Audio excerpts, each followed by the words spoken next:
El Rey Arturo, los Caballeros de la Mesa Redonda y el Santo Grial.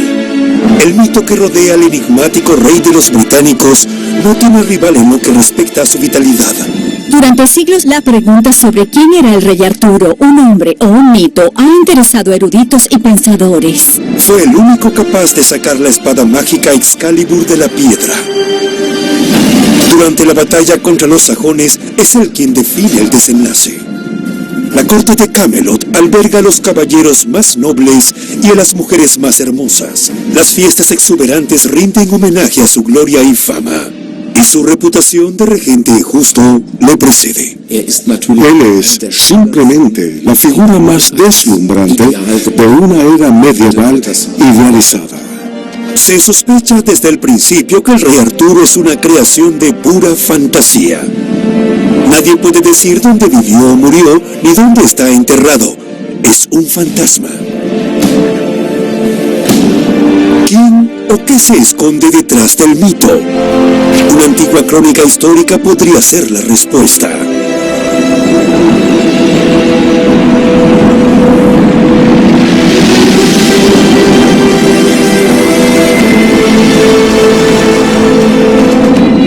La historia del Rey Arturo está ambientada en Gran Bretaña después del año 500 a.C. Son tiempos oscuros. Los romanos abandonaron la isla, los pequeños y diversos reinos están en guerra y las tribus germánicas invaden el territorio. Según la leyenda, es en esta época sombría cuando Arturo, de 15 años de edad, entra en escena y se convierte en rey de los británicos. Los poderes mágicos y su maestro, el mago Merlín, lo hacen posible. ¡Mi rey! ¡Mordred! Me complace su regreso. El Rey Arturo tiene fama de ser fuerte e intrépido, un hábil estratega. Lidera a sus guerreros durante años de batallas en defensa de Gran Bretaña. Representa la esperanza para el pueblo asolado por la penuria. ¡Soy el Rey Arturo, hijo de Uther Pendragon, su gobernador por gracia divina! Los sajones han atacado nuestra tierra, destruido nuestros campos, violado a nuestras mujeres y secuestrado a nuestros hijos. El Señor nos ha enviado a estos paganos para poder probar nuestra fe y nuestro valor.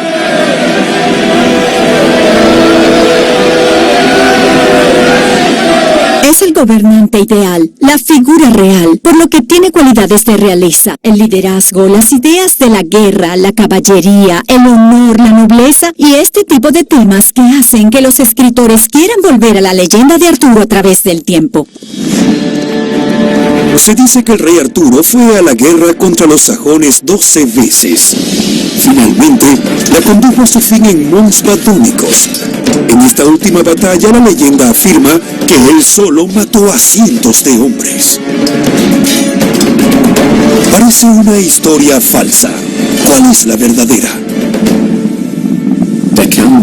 En la saga de Arturo es fundamental un acontecimiento histórico, la retirada de los romanos de Gran Bretaña. Posteriormente, se dio la situación de que la población romano-británica tuvo que defenderse de los usurpadores, los sajones. Estos se desplazaron hacia el interior desde el este en diversas oleadas. Es Arturo quien detiene los avances sajones en muchas y grandes batallas. Arturo pronto adquiere la fama de guerrero victorioso, tal y como se aprecia en las sagas e historias galesas difundidas de forma oral. No es hasta el siglo IX cuando encontramos una mención sobre él, en un texto sobre la historia británica escrito por un monje llamado Ninio.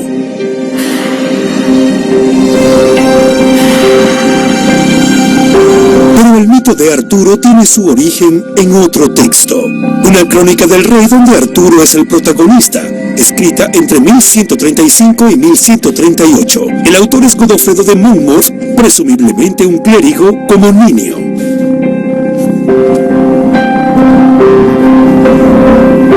Godofredo recopila todo lo que puede encontrar sobre su héroe. Donde las fuentes dejan huecos, él inventa nuevos rasgos, episodios y lugares. sus colegas contemporáneos se apresuran a criticar su obra. Describen algunos episodios como mentiras, pero nunca dudan de la existencia real de Arturo. La llamada historia Regum Britanniae de Godofredo pretende ser una historia de los primeros reyes de Gran Bretaña con todas las características: guerras, amor, asesinatos y batallas por el trono. Hay más de 100 nombres en la lista de reyes, entre ellos algunos tan ilustres como Bruto, el rey Lear, Constantino el Grande y el rey Arturo. Pero él representa un nuevo punto de partida. Es el primero que gobierna una Gran Bretaña pacífica y unida, o eso es lo que el autor quiere hacernos creer. Las investigaciones actuales siguen considerando que la descripción histórica de Godofredo es demasiado fantástica para ser cierta, pero en el siglo XII su historia es una de las crónicas más populares. El libro alcanzó rápidamente una gran difusión. Hoy en día existen unos 200 manuscritos.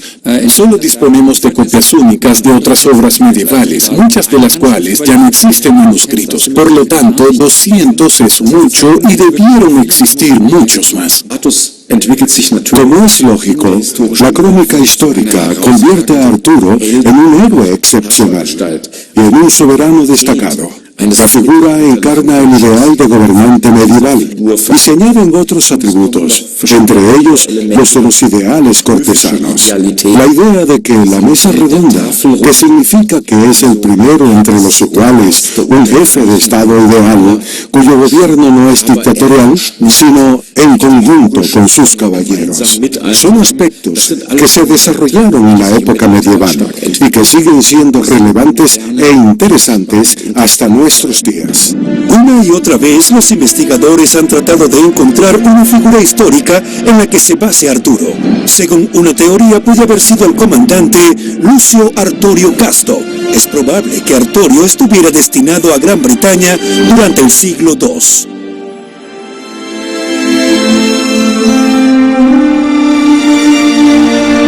El siguiente romano que entra en consideración es Ambrosio Aureliano. Se dice que dirigió un ejército romano británico en la legendaria batalla del Monte Badón en el siglo V. Con ello, consiguió detener el avance de los sajones.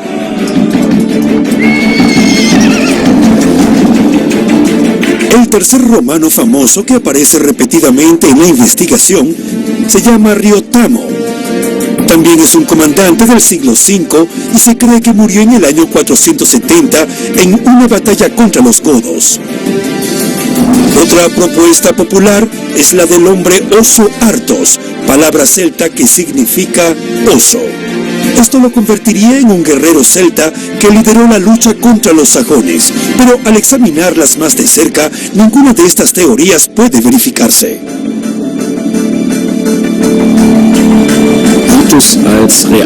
Son muchas las cuestiones que se plantean a la hora de considerar a Arturo como una figura histórica, y su nombre se presta a ciertas conexiones. Los investigadores los han buscado exhaustivamente en todas las fuentes históricas. Una segunda forma de identificación podría resultar en la búsqueda de figuras históricas que fueron gobernantes ejemplares. Y resulta que Arturo es una amalgama de muchas partes diferentes. Lo que tenemos aquí son varios elementos y nombres, los diferentes gobernantes que se convierten en los ingredientes que luego se mezclan para crear una nueva entidad única. Hasta el árbol genealógico de 2000 años que Godofredo creó para Arturo es totalmente ficticio. El autor afirma que el linaje de Arturo se remonta al mítico troyano Eneas. El linaje incluye a su bisnieto Bruto, que llegó a Gran Bretaña y la llamó Tierra de Bruto, e incluso el padre de Arturo es ficticio. Entonces, ¿cómo pudo haber existido Arturo? Sobre todo porque desde el principio se le describe como un héroe mítico, poseedor de una fuerza sobrehumana que derrota a dragones, monstruos y gigantes. un maestro llamado Merlín, que es un mago, quien prepara el camino del niño hacia el trono.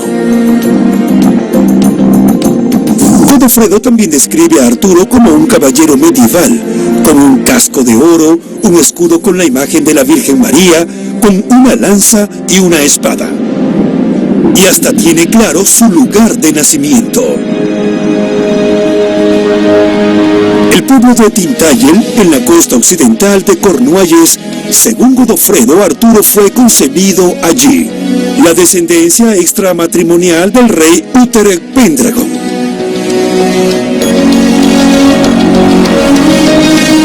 Cada año, cientos de seguidores de Arturo se congregan en el castillo en ruinas junto al mar, a pesar de que las investigaciones han demostrado claramente que Arturo no pudo haber vivido allí. No se construyó hasta el año 1230.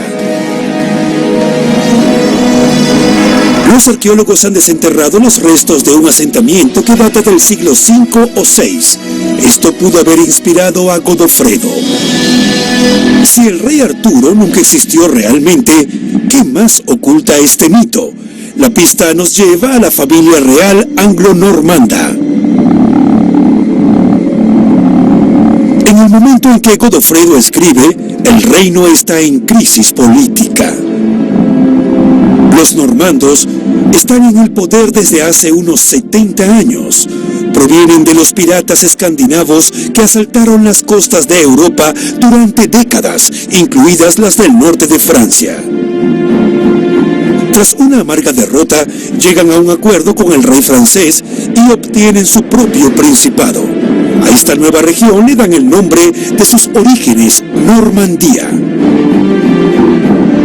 Los normandos descienden de colonos vikingos que llegaron a Normandía, al noreste de Francia, a principios del siglo X, y con el tiempo se integraron con los francos, adoptaron su lengua, su religión, y crearon un principado muy fuerte que mantuvo cierta independencia de los francos.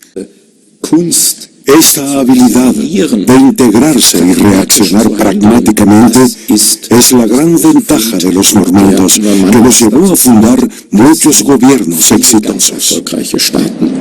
En octubre de 1066, el duque normando Guillermo I logra conquistar la corona británica. Su flota cruza el canal y derrota a los anglosajones en la batalla de Hastings.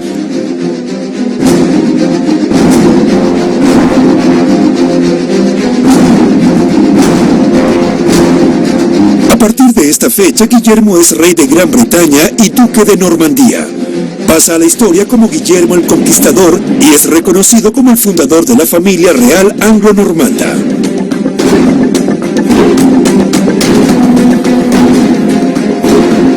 En 1135, Esteban de Blois asciende al trono, nieto de Guillermo el Conquistador. Su prima Matilde también reclama los derechos de sucesión. Entre ambos se inicia una lucha por el trono que se prolongará durante casi 20 años y que provocará una gran agitación en el país. Godofredo escribe en una época de guerra, por lo que podemos ver el llamado de un líder fuerte y sabio, que atrae a las personas hacia él y bajo su mando durante esta época de devastación y lucha. Esta historia permite a los normandos verse como los sucesores de Arturo.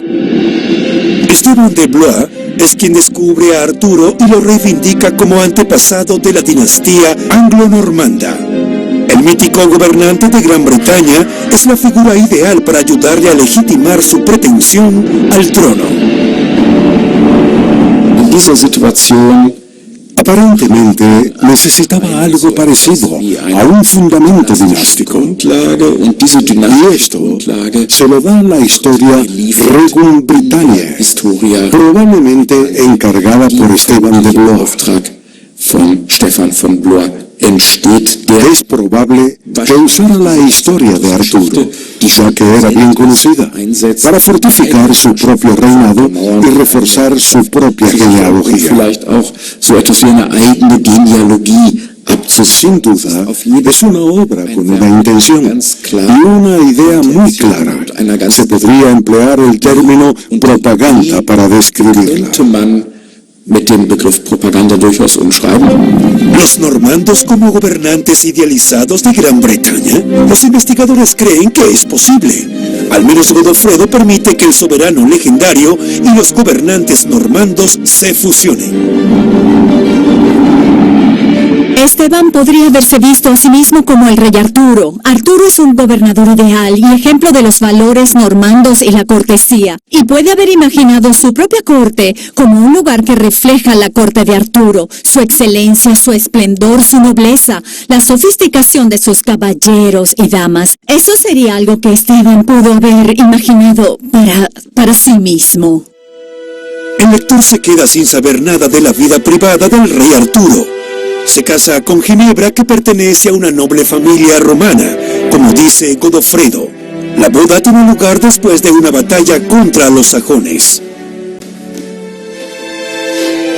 Circulan varias historias sobre Ginebra, algunas de las cuales la relacionan con antiguas leyendas celtas.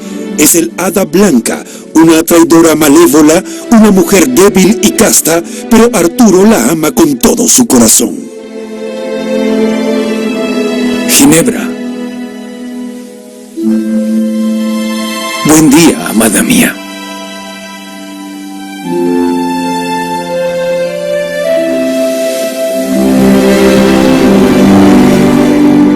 Cuando nos fijamos en la situación familiar de Arturo, todo parece estar bien al principio. Una vez establecido como gobernante, tiene una esposa ideal, Ginebra. Esta mujer, al igual que Arturo, son una gran pareja. Él es un héroe brillante y ella es muy hermosa. Cuando Godofredo describe la vida en la corte de Arturo, en realidad está describiendo la corte normanda. El clero enseña a los jóvenes nobles que viven ahí. Se habla de la historia de Gran Bretaña, del comportamiento cortesano, de religión y de cosas nuevas. Se enseña latín, así como el inglés antiguo, la lengua de los anglosajones subyugados. Caballeros, repitan después de mí el Padre Nuestro.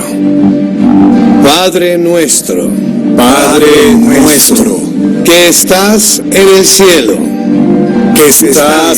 cielo, santificado. El sobrino de Arturo, Mordred, es uno de los estudiantes más selectos. Según la leyenda, es fiel a su rey y lo ha acompañado en muchas batallas. Mordred, ahora tú.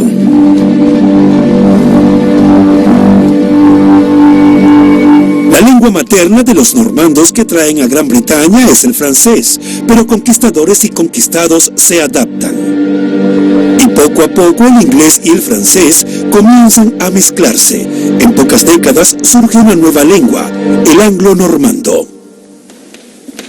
Aún podemos ver la influencia de la cultura normanda. Palabras como corte, gobierno, son palabras en francés. Así que los normandos trajeron con ellos su lengua francesa y esto dio forma a la historia de la lengua inglesa y al inglés actual. Mis fieles caballeros, finalmente hemos ganado.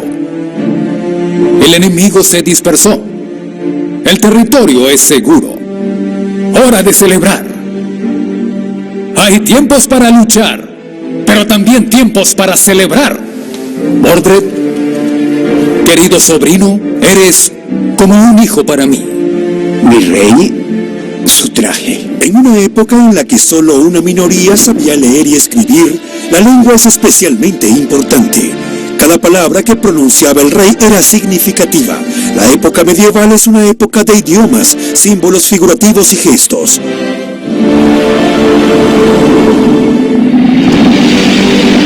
Son las detalladas descripciones de las batallas las que dan tanta credibilidad a la crónica de Godofredo. Su enorme éxito también se explica por el hecho de que utiliza un truco popular. Godofredo sitúa la historia de Arturo en el siglo VI, pero le inserta acontecimientos del siglo XII.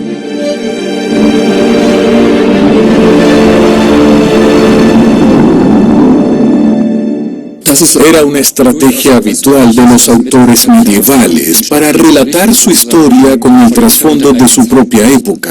Esto significa que lo que relatan, aunque haya sido mucho tiempo, se describe de tal manera como si estuviera ocurriendo en el presente. Y en el relato de Godofredo sobre Arturo, podemos ver eso en mucho más detalle, como las prendas de vestir o las fiestas que describe. Incluso se especula que Guillermo el Conquistador podría ser la fuente del Arturo de Godofredo. Esto sería válido para la historia de la ascendencia de Arturo. Tanto Guillermo como el legendario Arturo nacen fuera del matrimonio.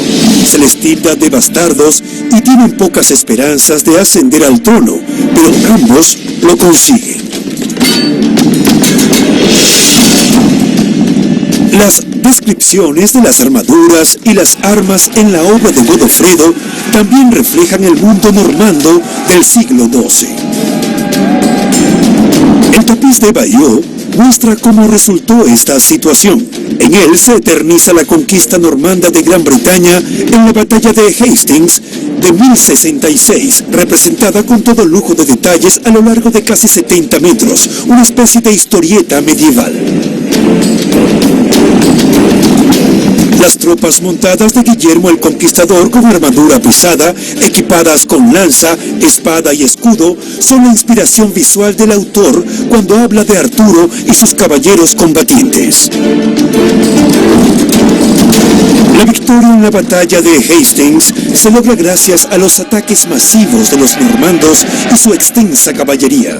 Los anglosajones luchan como siempre lo han hecho, a pie. No tienen nada para defenderse de los jinetes con sus largas lanzas.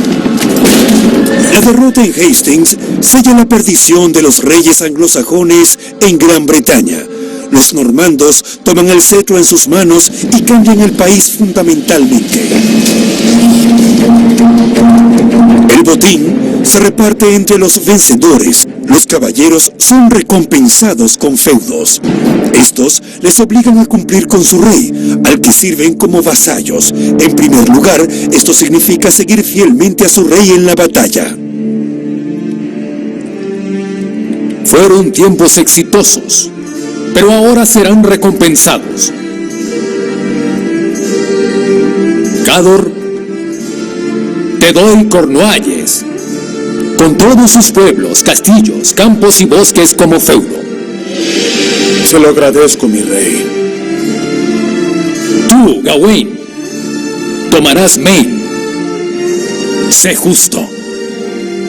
Mi rey, se lo agradezco. Kay, te entrego Anjou. Me honra. Se lo agradezco, mi rey. Este sistema de gobierno funciona a través de dar y recibir. Así, el rey da algo, como bienes u objetos preciosos, y gana su lealtad.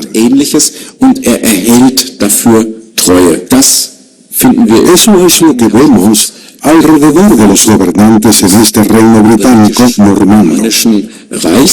Y por supuesto, encontramos el mismo modelo en la historia de Godofredo. Aquí también es el rey Arturo quien da. A cambio, espero la lealtad de todos ustedes y tropas para luchar en todas mis futuras guerras. ¿Puedo contar con ustedes? Para los normandos, el reparto de las tierras conquistadas no era suficiente para asegurar su poder. Por eso Guillermo hizo que su reclamo quedara grabado en piedra. Lo que sigue es un auge en la construcción de castillos iniciado por el nuevo rey de Gran Bretaña, con el fin de asegurar su dominio durante mucho tiempo, tanto adentro como afuera. A finales del siglo XII se habían construido al menos 500 fortificaciones en Gran Bretaña. No solo sirvieron como viviendas seguras para la nobleza, sino que también actuaron como centros administrativos en las regiones conquistadas. No debe haber más de 50 kilómetros entre ellos, la distancia que un caballero puede recorrer en un solo día. Alrededor de muchos de estos castillos se desarrollaron ciudades que aún hoy caracterizan a Gran Bretaña, entre ellas Hastings, Cambridge y Nottingham. Algunos de los castillos normandos más conocidos son la Torre de Londres y el castillo de Dover en el sureste de Inglaterra. En el castillo de Dover, una de las estructuras normandas más importantes, artesanos e historiadores han dedicado miles de horas a reconstruir las salas interiores de la gran torre. El resultado es una copia científicamente exacta del mobiliario medieval. Los castillos nos parecen lugares bastante fríos y oscuros, y probablemente lo eran, pero habían formas de hacerlos cómodos y coloridos para sus habitantes medievales. Es importante que la sala tenga una gran chimenea que proporcione luz y calor a la habitación. Se colgarían tapices coloridos en las paredes que serían decorativos y proporcionarían aislamiento a la habitación para mantener el calor. Un lujo con el que las grandes masas de la población británica solo podían soñar. Los castillos solo albergaban a un grupo selecto del país y también festejaban ahí.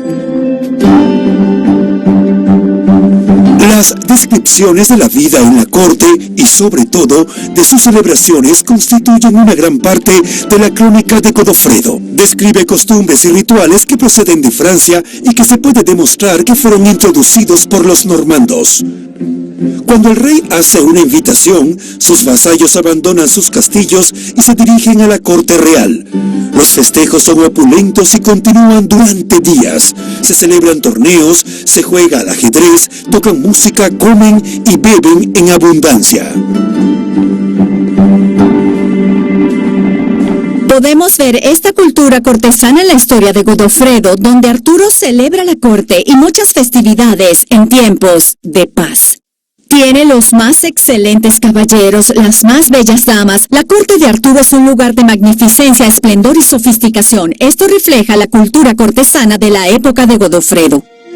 En lo que respecta a la moda, los miembros de la familia real son los influenciadores de su época. Su ropa es objeto de escrutinio y se habla de ella. Mi reina. ¿Mi reina? Deben ser coloridos y de materiales preciosos. ¿Le gusta este vestido o prefiere el dorado con el collar? En la Edad Media, los vestidos de brocado, terciopelo o seda preciosa eran muy apreciados, sobre todo si estaban muy bien bordados y decorados con piezas de oro. Cinturones, cintas y velos completan el estilo de los nobles. Tráeme el vestido blanco, el del velo, por supuesto. Hay reglas estrictas en cuanto a la elección de la ropa. Los vestidos, joyas y peinados no quedan al gusto de cada uno. En la Edad Media, el atuendo de una persona es, sobre todo, un indicador visual de su posición social, especialmente en una fiesta real. Los festejos podían ser muestras de poder, pero también lugares donde se podía hacer política. Había oportunidades para relacionarse, para conocer a nobles importantes. Por lo tanto, era una oportunidad para hacer contacto político, así como para la ceremonia y la actividad. ¿Qué hay de mí? ¿Acaso no mostré lealtad? ¿No me probé en la batalla? Dime por qué no recibí tierras. Todavía no estás listo. Pero no temas, tu momento llegará. Los escoceses han resultado problemáticos. Un día serás tú quien los mantenga a raya. Kane y Gawain están en tierra firme, lejos de la corte. Preocupados por sus propios asuntos, no me causarán problemas. Cador, Kane y Gawain son sus vasallos más cercanos. ¿No confía en ellos? Sí, claro. Pero los tres están sedientos de poder y no se llevan bien. No quiero conflictos aquí en la corte, solo seguidores en los que pueda confiar. Como diga. Mordred, tu lugar está aquí a mi lado. Hablemos del banquete, vienen invitados, hay que forjar alianzas. Igual que ahora, sin las alianzas necesarias y una diplomacia competente, un soberano no puede gobernar con éxito. Como es lógico, las fiestas de la corte real son fundamentales para establecer contactos. Podían mostrar su poder y el papel que desempeña. En la investigación usamos el término reglas del juego de la política. Estas entran en juego sobre todo en las celebraciones cortesanas. Para que el banquete sea un éxito, la cocina real sirve todo lo que tiene. Los preparativos toman días. El menú incluye un mínimo de 5 platos. Los productos locales, como el grano y las verduras, suelen ser impuestos pagados por los agricultores de la región. Los productos exóticos se compran a los comerciantes. El pan blanco se considera de gran nobleza, pero también la carne, las aves de corral y la fruta fresca son esenciales para un banquete real. Mientras que el gobernante aprovecha las fiestas para ganarse la lealtad de sus nobles, estos, a su vez, aprovechan la ocasión para conseguir puestos lucrativos. En 1135, Godofredo esclarece el sistema administrativo de Gran Bretaña. Fue introducido por Guillermo el Conquistador, sobre todo para calcular los impuestos, aunque también le permitió descubrir el número de jóvenes disponibles para el reclutamiento armado. Solo sus seguidores de mayor confianza fueron designados para dirigir la administración. En los archivos nacionales de Londres hallamos un documento denominado el Libro de Domesday, en ortografía medieval, Libro del Día del Juicio. Data de 1086 y se considera el registro de tierras más antiguo del mundo. En él se encuentra todo lo que forma parte del reino anglo-normando, literalmente todo. En casi 900 páginas encontramos nombres y explotaciones de más de 1000 aldeas y pueblos. En Hanley, Worcestershire, los hombres de Guillermo anotaron, por ejemplo, 20 habitantes, 17 agricultores, 17,5 unidades de tierra, 9 criados, 6 piaras, de 60 cerdos, un molino, bosques y una cetrería. Todas estas posesiones se transfieren al rey. Este concede a la iglesia una cuarta parte y se queda con una quinta. Más de la mitad se distribuye entre los varones normandos. Los nobles anglosajones se quedan con un escaso 3%. Inclinar la estructura de la propiedad a favor de los normandos no es solo un movimiento políticamente estratégico del conquistador, sino que además lo hace rico. Y eso no es todo. Está preparando el camino para un estado centralizado. Como todo lo anotado en el libro de Domesday es declarado legalmente vinculante. El libro de Domesday no tenía precedentes, no se había visto en ningún otro lugar de Europa. Cambió la forma de organizar y gobernar la tierra, y el modo en que el rey heredaba la riqueza de los bienes que poseía y sus hombres dirigían para él. Hoy en día, el rey es dueño de gran parte de las tierras de Inglaterra y Gran Bretaña. Esto es una herencia del sistema feudal de Guillermo y su fiscalidad, registrada en el libro de Domesday. En el escrito de Godofredo, la concesión de cargos y tierras es también la clave de Arturo para mantenerse en el poder. Sin embargo, en el ámbito privado, su fortuna se ve amenazada. Tras 9 años de matrimonio, la pareja real sigue sin tener descendencia y Mordred corteja en secreto a Ginebra.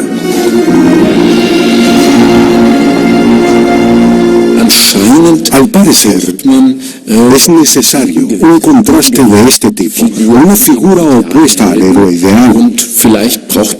Y quizás este personaje sea necesario para indicar que el reino de Arturo tenía sus aspectos negativos. Y por supuesto, estas historias sirven para fascinar al lector y mantener el interés. Una situación típica como esta nos mantiene leyendo.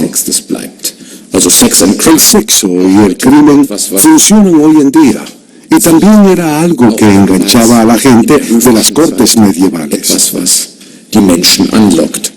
Mis fieles caballeros, finalmente hemos ganado. El enemigo se dispersó. El territorio es seguro. Vamos a celebrar.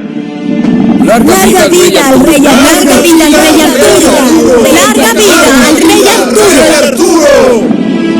Hay un tiempo para luchar, pero también hay tiempo para celebrar.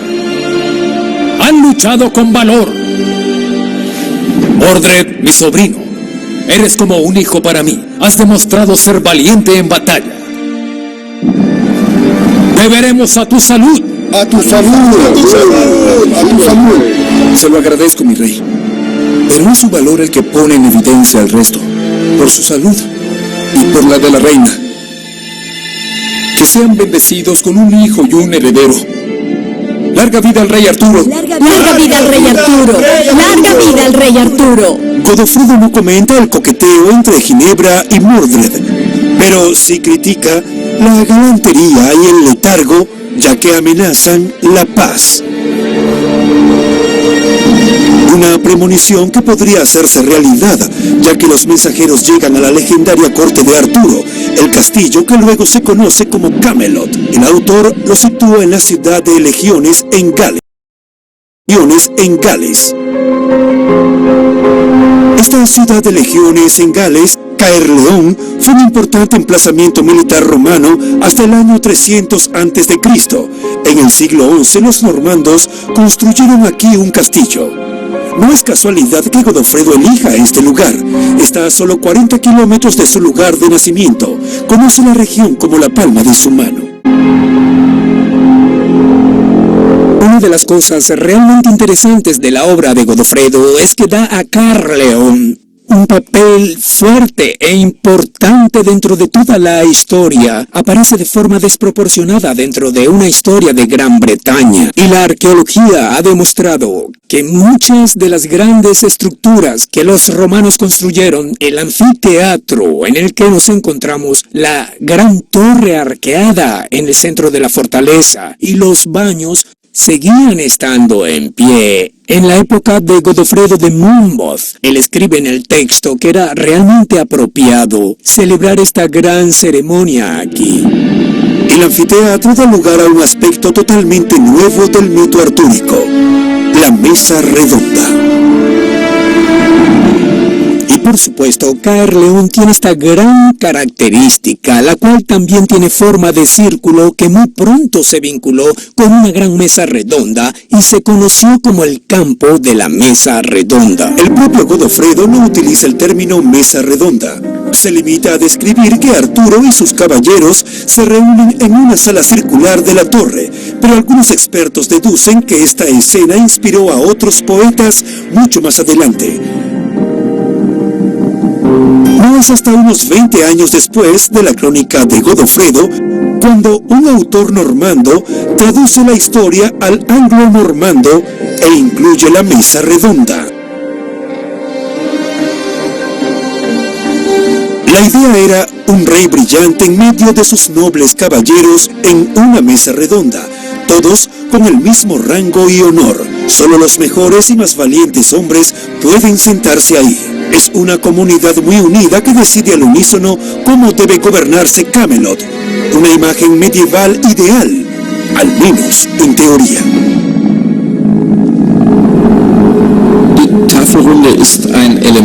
La mesa redonda es un dispositivo que reparte ampliamente el liderazgo. También es un elemento que es igualitario o pretende serlo.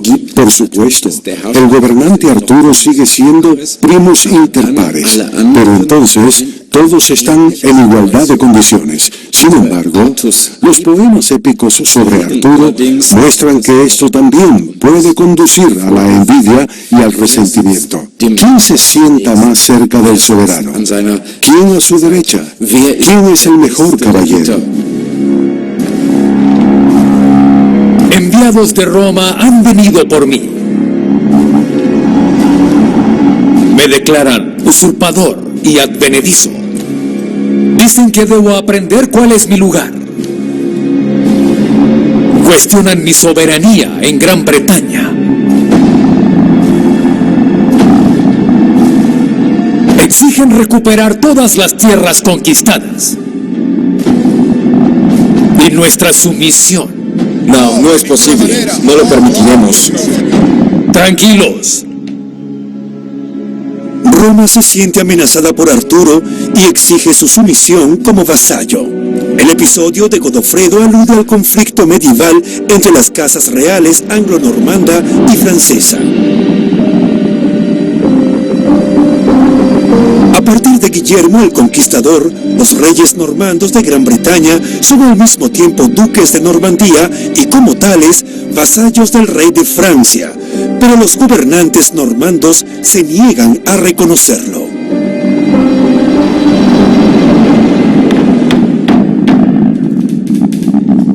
Quiero escuchar sus opiniones. Semejante infamia solo tiene una respuesta. Guerra. Demostremos a los romanos quiénes somos. Ya hemos celebrado bastante. Debemos ir a la guerra.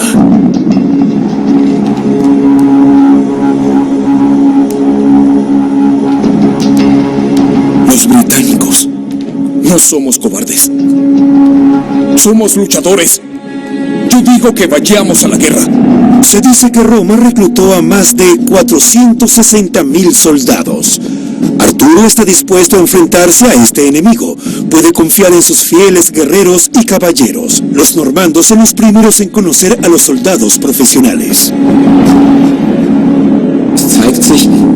Queda claro que el sistema feudal contemporáneo y estrictamente organizado funciona mejor y aporta ventajas militares.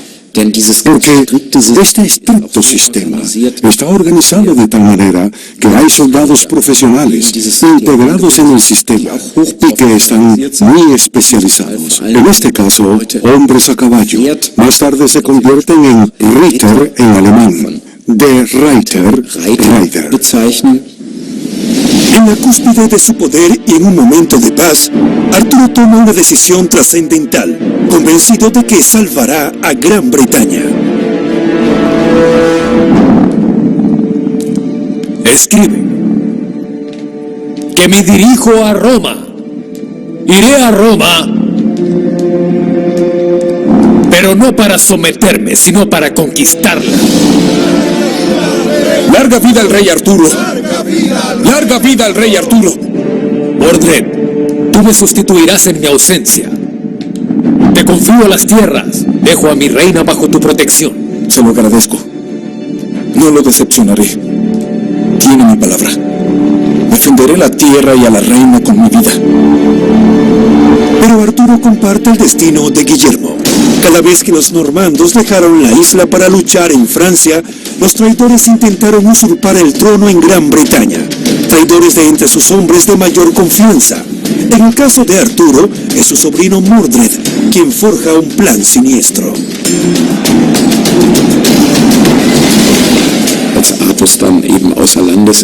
Cuando Arturo abandona el país, puede reclamar el trono que cree que le corresponde.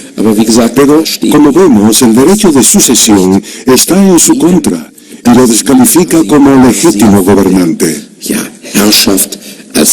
Solo podría compartir el reinado, pero eso no es suficiente para él.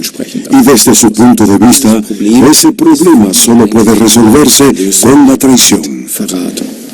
Mordred, al igual que Arturo y Ginebra, son una figura con un pasado oscuro. En algunas representaciones es el hijo de Arturo, en otras su sobrino.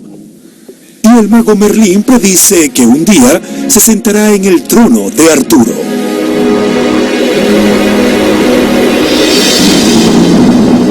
También existen muchas versiones sobre su amor por Ginebra. En algunas leyendas, ella corresponde a sus promesas de amor. En otras versiones, él la saca del trono y la viola. Arturo, cuando va a la conquista de Roma, deja su reino en manos de su sobrino Mordred, lo cual se convierte en un error crucial. Lo traiciona, le quita la corona, le usurpa el trono y además se lleva a su esposa Ginebra. Así que Arturo debió dejar su reino en manos más confiables. Una lección que aprender: no abandones tu reino a menos que estés seguro de que se mantendrá estable por aquellos a los que elijas como sucesores. Cuando Arturo se entera de la traición de Mordred, regresa rápidamente a Gran Bretaña con su ejército. En el año 542 se produce una batalla decisiva y mortífera. Mordred muere. Arturo es gravemente herido por uno de los aliados de Mordred y el rey británico parece condenado. Los últimos vasallos del rey, según Godofredo, conducen a su señor a la mítica isla de Avalon, donde le curan las heridas. No se dice si el rey sobrevive o no. Lo que queda es la esperanza de los británicos de que su gobernante pueda volver algún día. Con la desaparición del preeminente rey Arturo, Gran Bretaña sucumbe al caos. Godofredo describe el regreso de los sajones que finalmente asumen el poder. Desde la perspectiva del poeta cortesano, esto podría haberse evitado si Arturo y Mordred hubieran mantenido la paz interior. Según los investigadores, el comentario de Godofredo puede ser una clara referencia a la situación política de Gran Bretaña en 1135. Sin embargo, hay una advertencia a los normandos al final de la historia de Godofredo, de que si ellos también pecan, si no resuelven la guerra civil, si no consiguen la paz, entonces su reino sufrirá la devastación y la pérdida que el reino de los británicos también sufrió.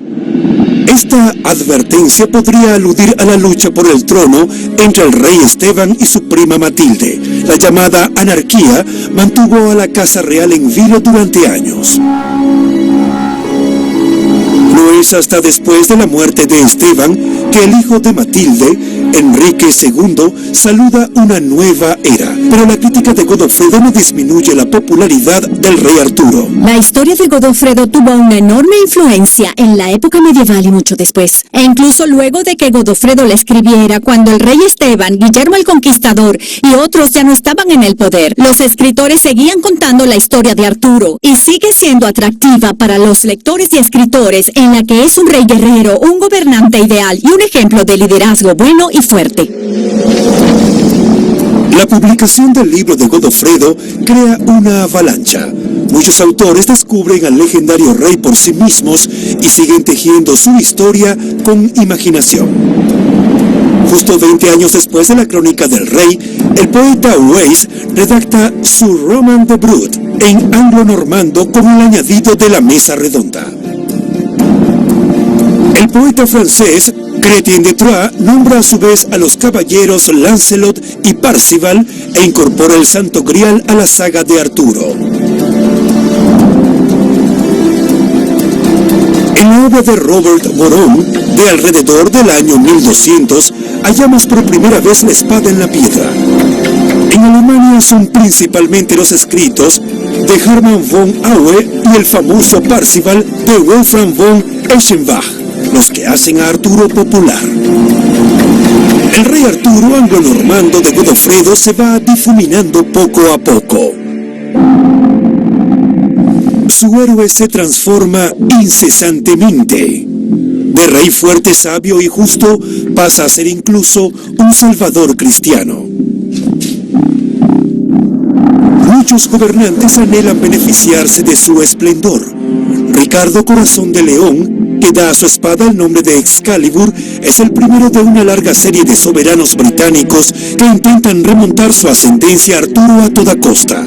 Hasta Maximiliano I de Habsburgo, el último caballero, tiene una estatua de bronce más grande que la de Arturo para su tumba en la iglesia de la corte. Enrique VIII se hizo representar como Arturo en la misa redonda. El cuadro está colgado en Winchester Hall.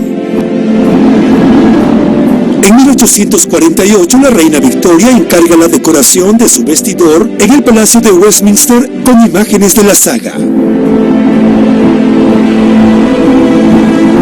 Y el príncipe Carlos tiene como segundo nombre a Arturo, al igual que su hijo Guillermo y su nieto Luis.